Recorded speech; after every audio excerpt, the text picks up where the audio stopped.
It was supposed to be a soft interview. A warm audience. A cozy chair. Oprah's team had staged everything for an intimate, televised moment, America's favorite host, face-to-face with one of its most controversial senators. But as soon as John Kennedy walked onto the stage, something shifted. He didn't smile. He didn't wave. He just nodded once, slow, like he'd already seen the playbook. Oprah welcomed him with her signature charm, "Senator Kennedy, thank you for being here. I know you're not one to love the spotlight, unless it's Fox News." The audience chuckled. Kennedy didn't. He leaned slightly forward. "Well, ma'am," he said, voice calm but flinty, "I've always found that the spotlight shows you what people are really trying to hide." A pause. Oprah raised an eyebrow. The audience quieted a little. She continued, unfazed. "You've been called divisive, stubborn, even dangerous by your colleagues. Some say your folksy tone hides a more toxic agenda. Is that fair?" Kennedy didn't flinch. "No, ma'am. That's projection. I just speak plain. I leave the theater to y'all." There it was, the shift. A few gasps. Oprah blinked. She smiled again, but this time with a hint of steel. "So you're saying truth comes in a drawl?" Kennedy shrugged. "Sometimes the drawls got more truth than a Harvard lecture." "It ain't about the accent, Oprah. It's about whether you mean what you say, or if you're just selling books." The room froze. It wasn't loud. It wasn't angry. But Kennedy had dropped a match on velvet. "And Oprah?" She smiled wider. But she leaned back now. Just a little. Because she realized, this wasn't going to be soft at all. Oprah straightened in her chair, her signature calm still intact, but her eyes now searching. She had sparred with presidents, moguls, and messiahs in their own mind. But Kennedy wasn't playing for applause. He wasn't performing. He was counterpunching in a language half the country hadn't heard on daytime TV in years. "Well, Senator," she began, her tone shifting from playful to precise, "I think people watching at home want to know, do you actually care about everyone in this country, or just the people who look and think like you?" A murmur ran through the audience. Kennedy folded his hands slowly. "Oprah, I come from a place where folks fix fences together even if they vote different. We don't ask who you love or what church you don't go to when your house is on fire." She opened her mouth to press further, but he kept going. "You call me dangerous because I won't bend to what y'all call progress. But I've seen what some of that progress looks like. Looks like boarded-up schools. Empty main streets. People told they're the problem just for wanting to keep what worked." Silence.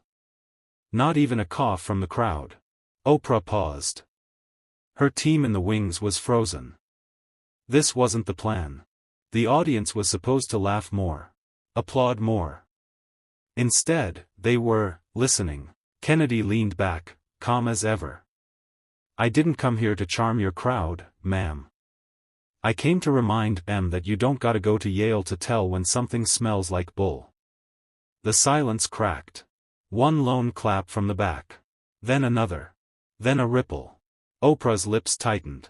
The battle hadn't been lost. But the tone had changed. And the man in the boots? He was just getting started. The cameras caught everything. Oprah's perfectly polished expression starting to fracture, Kennedy's steady voice cutting through the studio lights like a hunting knife. This wasn't a politician fumbling to clean his image. This was a man who brought his own map to a battlefield he never planned to retreat from. "So let me ask you this, Senator," Oprah said, her voice firmer now, her showmanship sharpening. "Do you really believe you represent the values of modern America? Or are you clinging to a past that left too many behind?" Kennedy gave a half-smile that didn't quite reach his eyes.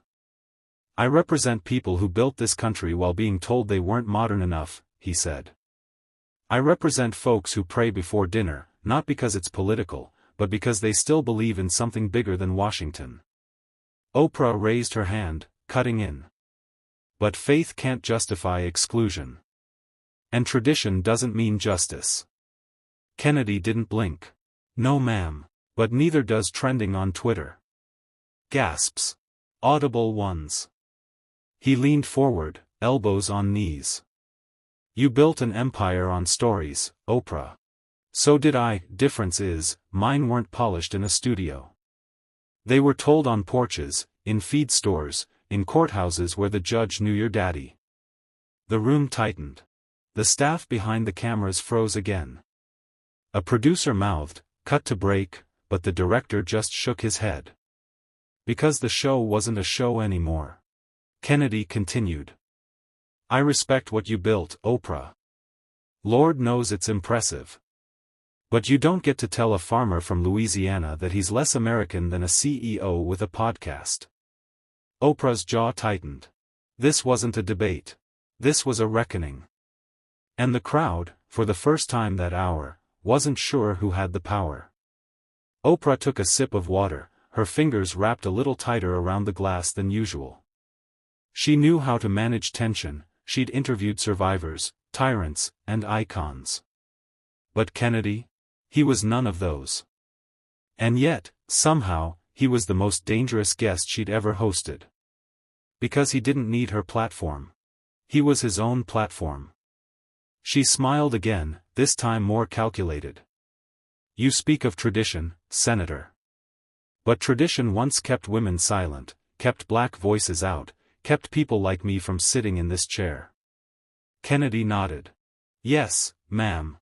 And I'm glad some traditions died. The audience leaned in. But let's not confuse burnin' the whole house down with cleanin' it up, he added. There's wisdom in roots. Not all of 'em are rotten. Oprah's brow furrowed. So you're saying progress has gone too far? I'm saying progress without wisdom is just a storm. And storms don't care who they flood. That landed. You could feel it in the way the crew stopped fidgeting. In the way Oprah's eyes flicked toward the teleprompter, then away again. You're poetic, Senator, she said coolly. But people don't elect poets. They elect leaders. Kennedy didn't flinch. Then maybe Washington needs fewer managers and more storytellers who know how the story ends. Silence again. Not hostile. Just stunned. A woman in the front row whispered to her husband, "He's not what I expected." Oprah shifted in her seat. Her team backstage was texting like mad, trying to figure out how to steer this moment back. But there was no steering this. Kennedy had taken the wheel. And he was driving straight through the set. Backstage, the control room was chaos in whispers.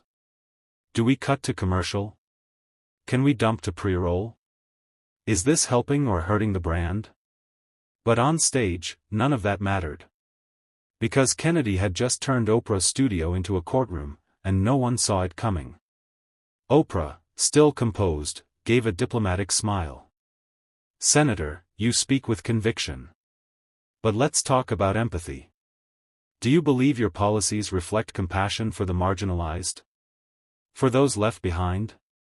Kennedy raised an eyebrow. Ma'am, you're asking the wrong question. Oh, she challenged. You're asking if I feel sorry. I don't deal in pity. I deal in dignity. And it ain't dignified to treat people like they're broken by default. That hit harder than expected. He went on, calm as ever. You want to lift folks up? Start by talking to them like equals, not charity cases. My folks don't want handouts.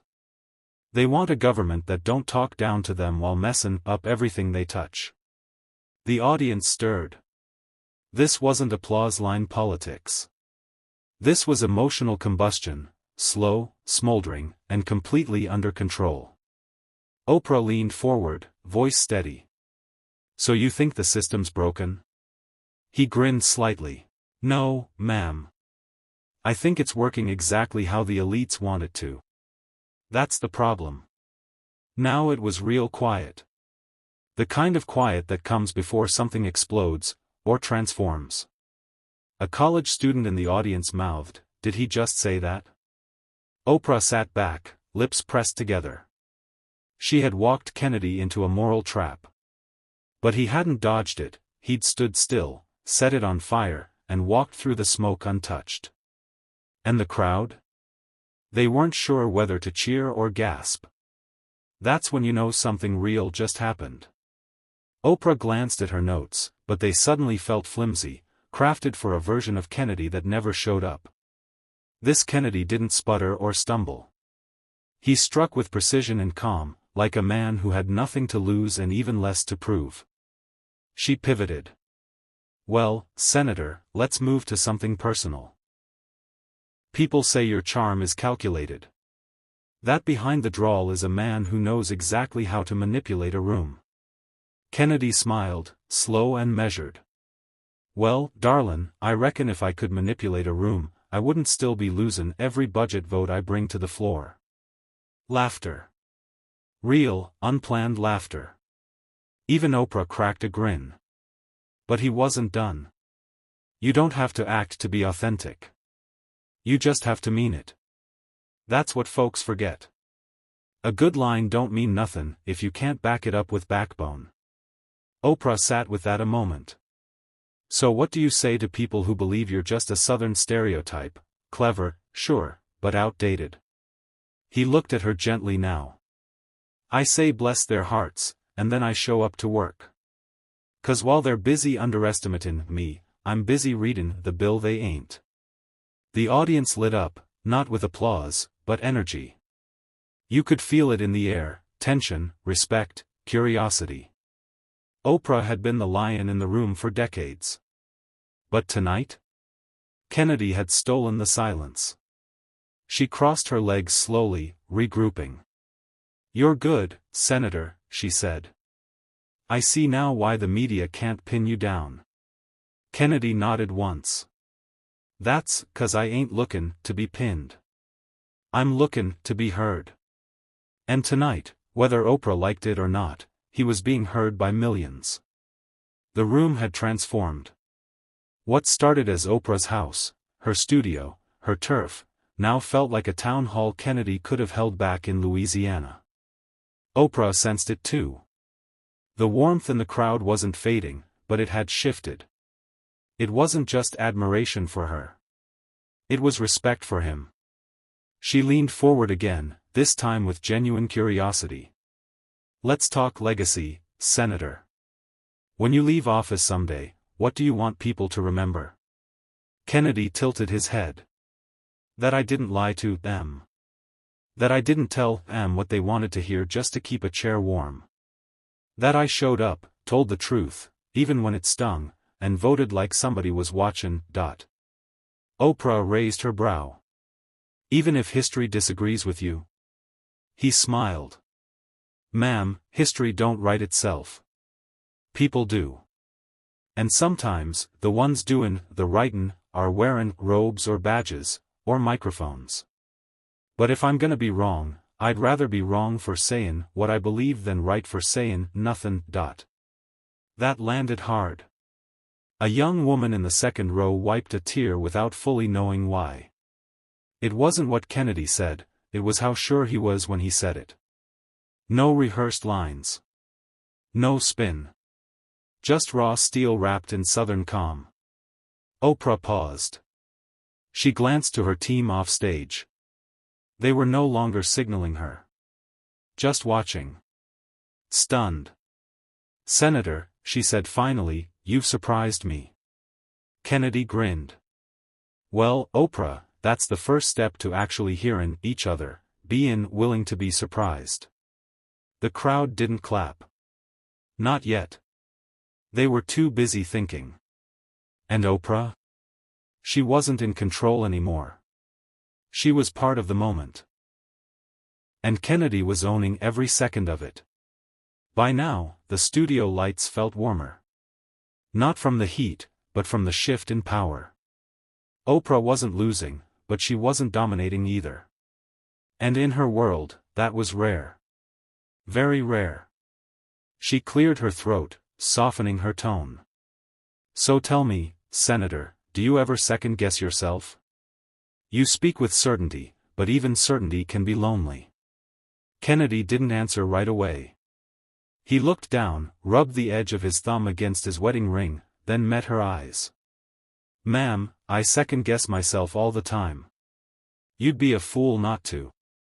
I just don't let it paralyze me." Oprah nodded slightly. She hadn't expected that. He went on. "It's easy to talk big when you're behind a podium or in front of a camera. But the real test? That's when you go home. And your neighbor who lost his job looks you in the eye and asks if you meant what you said. That's when you find out who you are." That wasn't applause line material. But it was real. Oprah leaned in.